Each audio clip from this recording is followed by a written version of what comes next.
সবুজে মোড়া ঘন জঙ্গলে শুরু হচ্ছে আজকের মজার গল্প। এখানে থাকে একদল প্রাণী, আর তাদের মধ্যে সবচেয়ে আলাদা একজন বানর, যার নাম বুদ্ধু।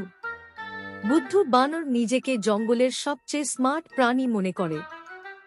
সব সময় গাছের ডালে বসে অন্যদের দেখে হাসে, যেন সেই সবার বচ। একদিন বুদ্ধুর চোখে পড়ল, ওই দেখো, কৃষক গাছের ডালে শুকোতে দিয়েছে এক ঝুড়ি পাকা কলা। বুদ্ধুর চোখ তখন কলার মতোই গোল হয়ে গেল। কিন্তু সমস্যা একটাই, ঝুড়িটার পাশে ঝুলছে একটা ঘণ্টা। কেউ যদি কাছে যায়, টুনটুন করে বাজবেই। কৃষকের নিরাপত্তা সিস্টেম 2 বুঝলে? বুদ্ধু ভেবে নিল,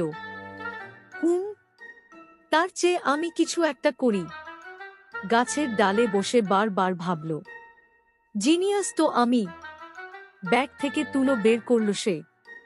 হ্যাঁ, বুদ্ধু সবসময় চুরি করার সরঞ্জাম সঙ্গে রাখে। তারপর তুলো দিয়ে ঘণ্টাটা জড়িয়ে দিল, যাতে বাজলেও শব্দ না হয়। তারপর সে আসল চোরের মতো টিপ টিপ করে এগোতে লাগল। 1 পা, 2 পা, শ্বাস পর্যন্ত ধরে আছে। কিন্তু কিন্তু ঠিক যখন সে কলা ধরল, ঝুড়িটা ধপ করে নিচে পড়ে গেল। বুদ্ধুর চেহারা তখন পুরো হা হয়ে গেল।